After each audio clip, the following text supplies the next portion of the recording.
C'est un roman, c'est une fiction. C'est 3 personnages qui partent soit en quête, soit en fuite. C'est pas... J'ai pas encore tranché, je suis pas sûre que dans le texte ça le soit. C'est trois personnages, donc Gilles, le personnage principal, et ses 2 amis, Mathias et Mathieu,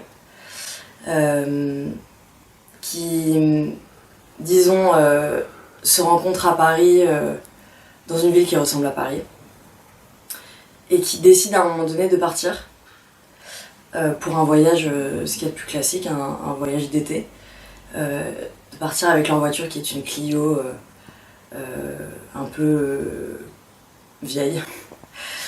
Et avec cette voiture, ils vont sillonner les routes de France, d'abord en passant par le sud-est, en s'arrêtant vers Cassis, ensuite en allant dans le sud-ouest, dans le Lot, et en remontant ensuite dans le Cotentin. Ils partent en été, et quand le voyage se finit, Gilles rentre seul à son point de départ, donc à Paris, ou cette ville qui ressemble à Paris. Et c'est plus ou moins l'hiver. Disons que les saisons suivent le cours de leur relation, et inversement. C'est symbolique plus que expliqué dans le texte. Mais il y a cette idée de voir une relation évoluer, de voir les saisons d'une relation à 3. Donc c'est un voyage,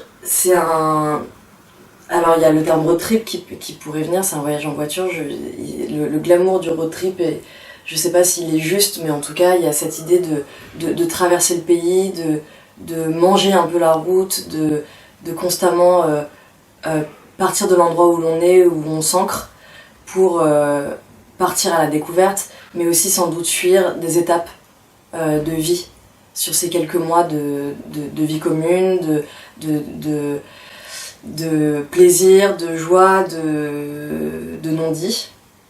Et c'est surtout une histoire d'identité pour les 3 personnages. Le point de vue est celui de Gilles dans le texte, à la première personne. Donc c'est elle qui parle constamment dans le texte et c'est elle qui raconte tout le voyage. Mais pour les 3 personnages, chaque étape du voyage est une étape existentielle, une étape d'identité pour les uns ou les autres. Donc d'abord Mathias dans le sud-est, ensuite Mathieu dans le sud-ouest et ensuite Gilles dans le Cotentin. Et le texte s'arrête sur quelque chose, sur une fin. C'est une fin.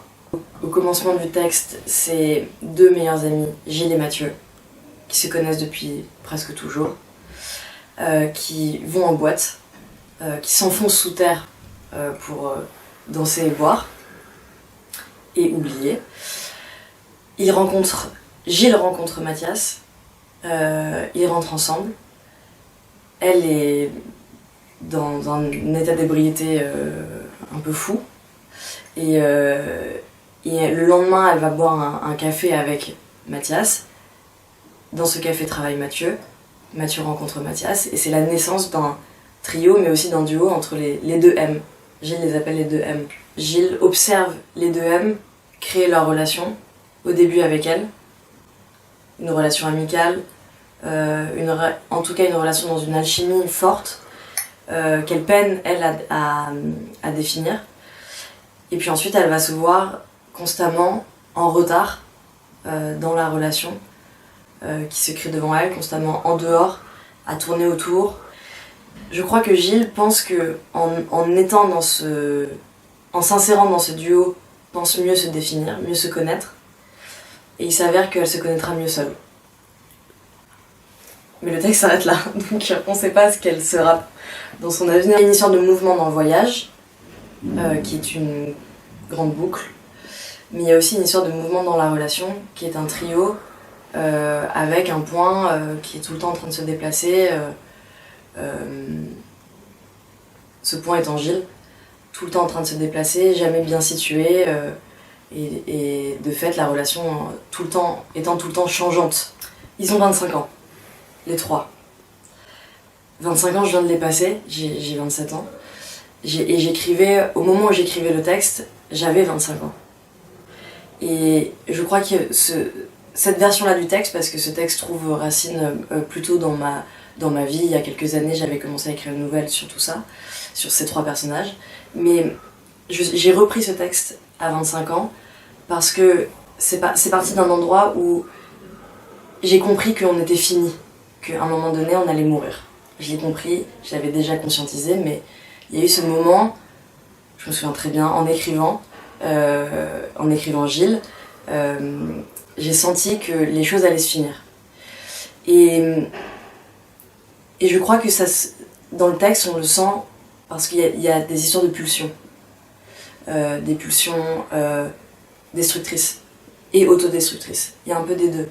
Gilles, elle a quelque part un peu la volonté de détruire ce qui est en train de se faire dans le quotidien et dans les liens qui se tissent entre ses 2 amis et entre elle et ses 2 amis. Mais il y a aussi la volonté de détruire quelque chose qui est en elle. Et ça passe par l'alcool, la cigarette. Et cette image de la cigarette, ce qu'on représente quand on fume, et ce qu'on projette sur quelqu'un qui fume aussi. À travers ces histoires de destruction, il y a la question du désir.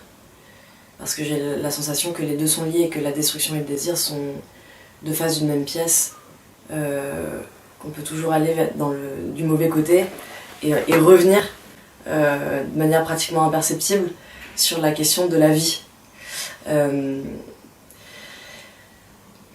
Et donc il voyage pour aller chercher quelque chose, mais ce quelque chose n'est pas défini.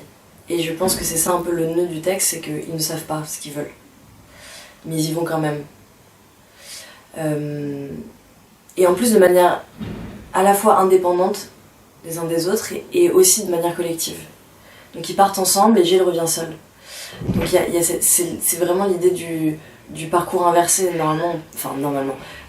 On voit souvent dans les textes classiques un départ où on est en solitaire et on revient et on a une espèce de communauté autour de nous. Je dis nous, mais les personnages que j'ai pu lire. Et là, cette fois, c'est l'inverse. C'est-à-dire qu'on part collectivement et on se rend compte qu'en fait, la solitude gagne. Surtout, Gilles veut fuir absolument ce qui ressemble à la vie adulte, ce qu'elle imagine de la vie adulte, ce qui est se lever le matin, aller au travail, subir le poids du salariat, revenir chez elle, être épuisée, recommencer le lendemain, indéfiniment. Ça, c'est quelque chose qu'elle veut fuir. Mathias, lui, part chez sa tante dans le sud-est pour comprendre ce qu'a été son enfance. Et Mathieu essaye de reconstituer les puzzles d'une vie orpheline, où il n'a pas eu de racines. Donc il y a un rapport à l'enfance très clair. Enfin très clair pour moi. Mais il se définit pas comme dans Tony tout court, où Tony, en permanence, est en train de fuir ses souvenirs. Là, il y a une fuite d'état. Effectivement, c'est un état que en tout cas, Gilles essaye constamment de contourner, de détruire, mais à la fois aller chercher son identité, c'est effectivement effacer l'ancienne. Mais il y a aussi cette histoire de désir. Gilles se demande en permanence, c'est une obsession, qu'est-ce que l'amour ? C'est comme si elle essayait de redéfinir la notion d'amour. L'amour amical peut être encore plus fort qu'une histoire d'amour amoureuse. Et elle se pose aussi la question, et elle a souvent ces conversations-là sur la relation entre l'amour et le sexe. Est-ce qu'une relation amoureuse est plus forte, une relation amicale ou une relation d'amour de manière générale est plus forte s'il y a relation sexuelle, ou est-ce que cela peut ne pas exister et permettre de créer une relation très profonde sans jamais se poser la question de la sexualité. Elle est tout le temps en train de réfléchir aussi à quel point l'amour peut tenir une relation, jusqu'où on peut aller dans l'amour pour faire perdurer une relation. Et quand je dis ça, je veux dire jusqu'où on peut pousser quelqu'un aussi dans une relation pour tester l'amour que cette personne a pour nous. Je sais pas si je suis claire, mais quelles sont les limites de l'amour? Quelles sont les limites de l'amour? Autant dans la haine que dans la colère, que dans la gentillesse, que dans la patience, que dans la tolérance, que dans la provocation. Il y a cette scène où Gilles provoque Mathieu. Elle le provoque sur une plage, enfin sur les rives du Lot. Elle le provoque pour voir juste où est l'endroit de fêlure, où est l'endroit de cassure dans leur relation. Alors qu'ils se connaissent depuis toujours, elle sait très bien où elle va quand elle fait ça, mais elle sait pas pourquoi elle le fait. Et ça, c'est le résultat de ce que j'ai observé dans ma vie de jeune adulte, en fait, tout le monde n'est pas gentil. Ça paraît très bateau, mais la méchanceté existe, mais on la voit pas nécessairement. Et on peut être cruel sans le vouloir, on peut être cruel dans une relation amoureuse, mais on peut aussi être cruel dans une relation amicale. Tout n'est pas évident dans une relation qui se crée, une relation à 1000 facettes. Elle peut se démultiplier à l'infini, j'ai l'impression. Et l'identité étant toujours changeante et imperceptible et incompréhensible quelque part, on ne cesse de recomprendre les gens constamment et de réapprendre à les conversations, comment converser, comment agir, et cet espace gris de l'humain, je crois que c'est ça que Gilles parcourt. Et donc en testant les limites, autant de l'amour généreux que de l'amour en colère, elle tente de trouver sa place. Le rythme de ce texte et son système représente la manière dont moi je vis dans cette société, qui sans doute colle à ma génération. Enfin, c'est pas moi qui l'ai inventé, c'est quelque chose que j'ai digéré, analysé, qui désormais sort dans un espèce de flot de paroles de Gilles qui est constamment en train de dire ce qu'elle voit et parler de ce qu'elle ressent sans jamais expliquer, analyser, commenter. C'est comme s'il n'y avait aucun retour sur image. Et cette relation à la sensation, et j'ai la sensation liée au fait que on a énormément d'informations à traiter, mais c'est de tout temps, ça c'est une évidence. Mais on a plusieurs, en fait maintenant on a des vies virtuelles, on a plusieurs, c'est comme si on vivait dans plusieurs espaces et dans plusieurs espaces-temps. L'espace-temps des réseaux, et on a plusieurs réseaux, donc on se retrouve souvent à passer de Facebook à Instagram, de Instagram à TikTok, de TikTok au texto, de texto au WhatsApp, de WhatsApp à un appel.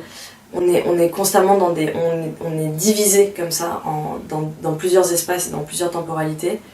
Donc on tient constamment des conversations avec des gens qui ne sont pas là. Donc déjà il y a ça. Il y a le fait qu'on se déplace aussi extrêmement vite d'une ville à une autre en permanence. Enfin moi, n'habitant pas à Paris mais travaillant à Paris, je suis très souvent dans des trains, le théâtre, la dramaturgie m'emmenant un peu partout en France. Donc on tord le temps perpétuellement. Il y a de ça. Et il y a aussi le fait que l'écriture est une temporalité qui ne colle pas du tout à la société dans laquelle on vit. C'est une temporalité qui n'est pas capitaliste, qui n'est pas dans l'efficacité, mais qui est dans l'idée de faire silence. Et faire silence, ça met énormément de temps. Et donc les choses, j'ai l'impression que les choses se tordent constamment et du coup tordent le corps aussi. et le corps se tend, se détend, se multiplie, retrouve une unicité, on se rassemble, on se diffracte, voilà. Cette question-là au mouvement et au temps, j'ai l'impression que je l'ai traduite dans mon écriture par des personnages qui ont besoin constamment de sentir ce qu'ils vivent très fort pour retrouver une relation au corps, une relation unique au corps. Julie et Jim, c'est un roman que j'ai lu quand j'avais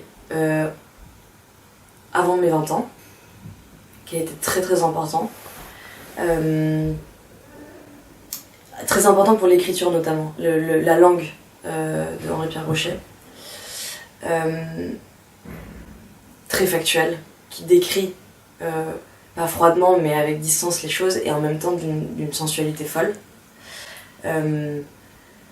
Et ce texte, bon évidemment après j'ai vu le film de Truffaut, j'ai compris l'interprétation qui en avait été faite, j'ai commencé à lire les journaux, les carnets de Henri-Pierre Rocher et à comprendre un peu mieux quelles étaient, pas ses intentions, mais ce qui bougeait en lui sur toutes ces années avant qu'il écrive ce livre. J'ai la sensation que c'est un texte de génération aussi, Julie et Jim, alors qu'il l'a écrit, je crois, il avait 70 ans, quelque chose comme ça, mais c'est quand même un texte de génération sur une jeunesse qui s'est faite à ce moment-là. Et en écrivant Aimé Gilles, j'ai pas voulu faire une réécriture ou une adaptation de Julie et Jim, pas du tout. C'est juste que ça a travaillé, je pense. Ça a travaillé pendant plusieurs années, en moi. Et la manière dont c'est sorti, c'était que je ne pouvais pas écrire ce texte du point de vue d'un homme. C'était pas possible. Pour des raisons très personnelles, je me sens pas capable d'investir encore le corps d'un homme et la chair d'un homme le temps d'un livre.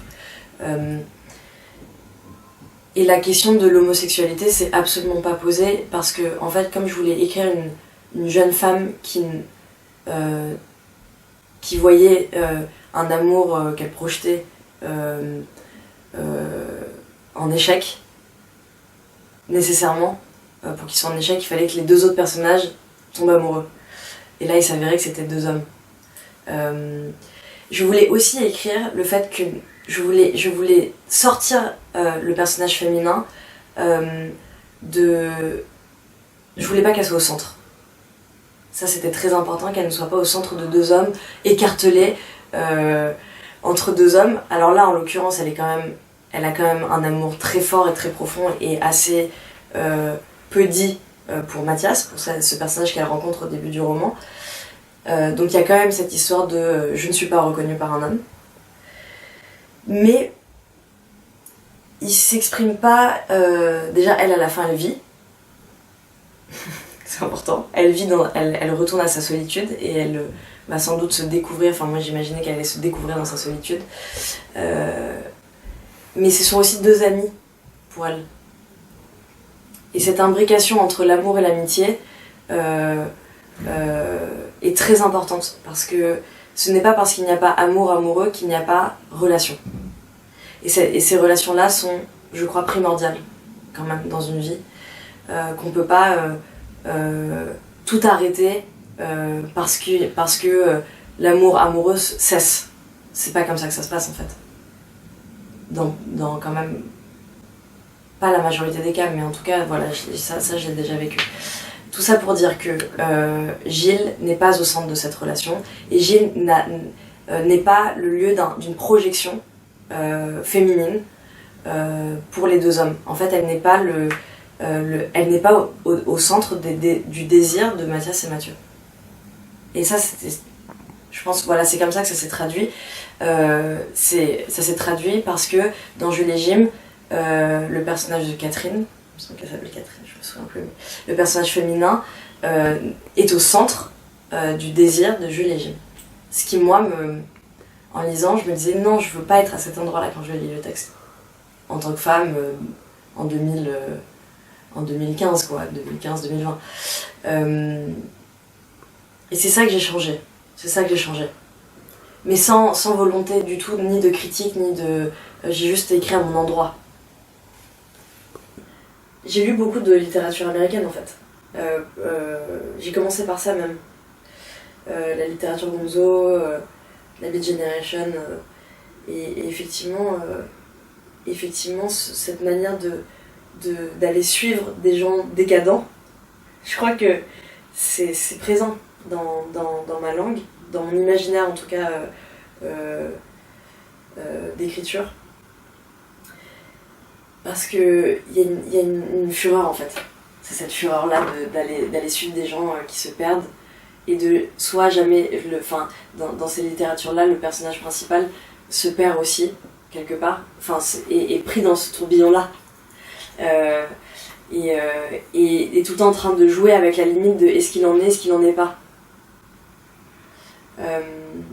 Ça me fait aussi penser à La Montagne Magique. Et ce tourbillon de l'alcool, là on est carrément dans l'alcoolisme, mais dans La Montagne Magique, la sensation que j'ai pas tout compris de ce texte, mais la sensation que j'avais c'était de constamment se battre contre la gravité de la fureur et de la destruction, de la décadence, quoi. Constamment, comme s'il y avait quelque chose qui tirait les personnages vers un puissant fond, et en même temps ils arrivaient toujours à rester à l'extérieur et à jouer avec le vide. Il y a une référence à Sur la route de Kerouac, donc c'est un texte que j'ai lu au moment où j'écrivais. En fait, le désir d'écrire un road trip, c'est notamment fait parce que j'avais lu déjà des textes de voyage, mais c'était rarement du point de vue d'une femme.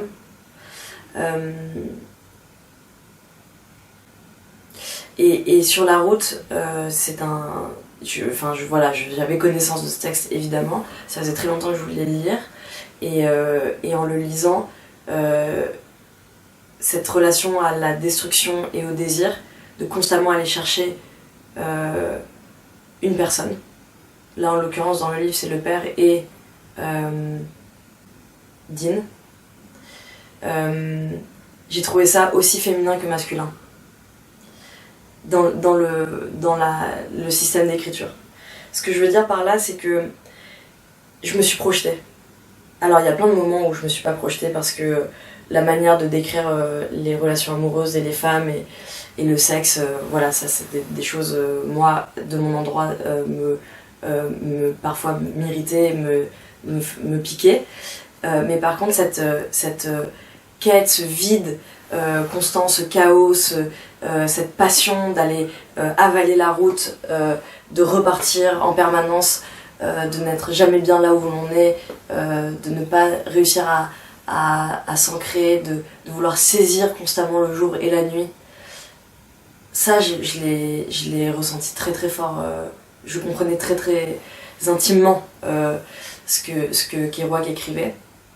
Et je me suis dit, ce serait intéressant de le donner à une femme. De donner cette pulsion-là à une femme. De ne pas... de changer les formats féminins d'attente, un peu sibylline, constamment dans une rêverie. Voilà, c'est des choses qu'on a pu lire dans la littérature, dans le théâtre. Et de créer un personnage féminin qui soit en action. Même si son désir est constamment troublé, qu'elle soit elle en action.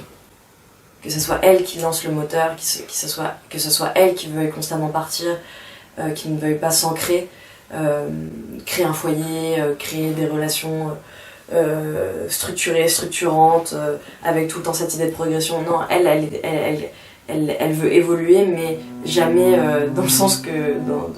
dans le bon sens, en l'occurrence.